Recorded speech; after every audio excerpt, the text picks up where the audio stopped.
สวัสดีครับทุกคนအားလုံးပဲမင်္ဂလာပါချာကီထိုင်း language channel ကနေကြိုဆိုလိုက်ပါတယ်ဒီ channel လေးမှာဆိုရင်ထိုင်းဘာသာစကားကိုအခြေခံကနေပြီးတော့ကိုယ်တိုင်ရစ်တက်ဖတ်တက်ပြောတတ်သည့်အထိဗီဒီယိုသင်ခန်းစာလေးတွေကိုဖန်တီးတင်ဆက်ပေးမှာဖြစ်တဲ့အတွက် channel လေးကို subscribe like and share လေးလုပ်ပေးထားဖို့တောင်းဆိုချင်ပါတယ်ဒါမှသာသင်ခန်းစာတွေကိုမလော်တန်းလေးလာကြည့်ရှုနိုင်မှာဖြစ်ပါတယ်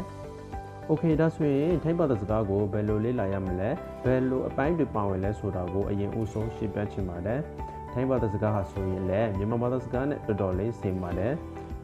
သူ့မှာလည်းမြန်မာဘာသာစကားလိုပဲဘီနဲ့ဒရာကိုအခြေခံထားပါတယ်ထိုင်းဘာသာစကားမှာဆိုရင်ဘီ44လုံးဒရာ32လုံးပါရင်မှာဖြစ်ပြီးwhen you လို့ခေါ်တဲ့အံပြောင်းသင်္ကေတပြီးတော့နောက်ပေးတန်လေးတွေပါဝင်ပါတယ်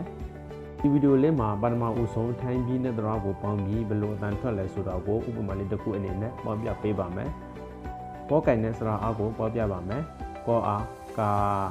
ခေါ်အားကာနောက်တစ်ခုကခေါ်ခွိုင်းနဲ့စရာအားကိုပေါပြမှာဖြစ်ပါတယ်ခေါ်အားခါခေါ်အားခါကာခါဒီဥပမာလေးကိုကြည့်ချင်းအားဖြင့်မြန်မာဘာသာစကားနဲ့တော်တော်လေးဆင်နေတာကိုတွေ့ရပါလိမ့်မယ်တည်တည်ချာချာလေးလာမယ်ဆိုရင်လွယ်လွယ်ကူကူတက်မြတ်နိုင်ပါတယ်ဟုတ်ကဲ့ကျွန်တော်ရဲ့ဒီ channel လေးမှာနောက်ထပ်သင်ခန်းစာဗီဒီယိုလေးတွေကိုအပိုင်းလိုက်အသေးစိတ်တင်ဆက်ပေးသွားမှာဖြစ်တဲ့အတွက်ထိုင်းဘာသာစကားကိုတည်တည်ချာချာလေးလာချင်သူတွေ subscribe လုပ်ထားဖို့တိုက်တွန်းချင်ပါတယ်စိတ်ဝင်စားကြည့်ရှုအားပေးသူတွေကိုအထူးပဲကျေးဇူးတင်ပါတယ်နောက်ဗီဒီယိုမှာပြန်လည်ဆုံတွေ့ကြပါမယ်ဘိုင်ဘိုင်ครับขอบคุณครับ